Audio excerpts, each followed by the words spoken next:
માણાવદરમાં માત્ર 4 કલાકમાં અંદાજે 7 ઇંચ વરસાદ ખાબકતા ગિરિરાજ સોસાયટી જળબંબોળ બની ગઈ હતી।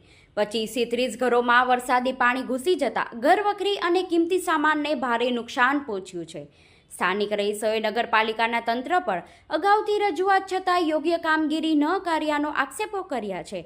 ઘટનાની જાણ થતાં મામલતદાર, પોલીસ, મહેસૂલ વિભાગ અને ફ્લડ કંટ્રોલની ટીમ તાત્કાલિક સ્થળ પર પહોંચી હતી।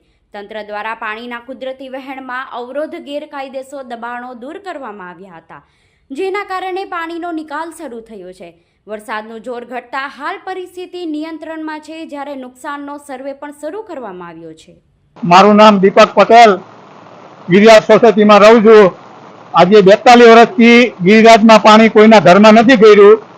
આજે મારું કોનું નગરપાલિકાના પ્રમુખ और ચીફ ઓફિસર આ બધાના અરજી આપવા છતાં મારું કહેવાનું અત્યાર સુધી બધા ઊંઘેલા હતા।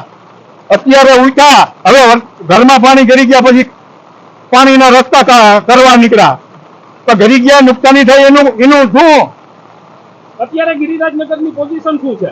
અત્યારે ઘરમાં 25 ઘરમાં પાણી છે અંદર।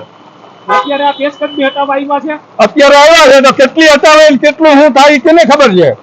આ પાણી ભરવાનું કારણ શું? આ પેશ કદમી કરી, પુલ બાંધી દીધા, રસ્તા રોકી દીધા પાણીના। એટલે મહેશ શુક્લ, મામલતદાર માણાવદર।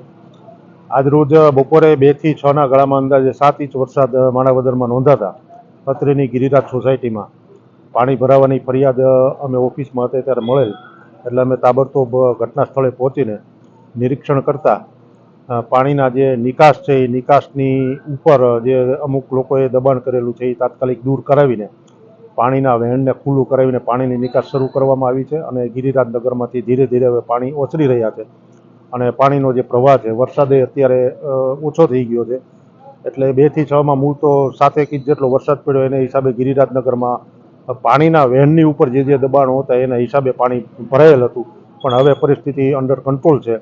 અને પોલીસ વિભાગને ફ્લડ કંટ્રોલની ટીમ સાથે, અમારી મહેસૂલ વિભાગની ટીમ સાથે અમે ઘટના સ્થળે પહોંચીને આ કામગીરી તાત્કાલિક હાથ ધરેલ છે અને હાલમાં હવે પૂર્વવત પરિસ્થિતિ થઈ ગયેલ છે। અસ્તુ।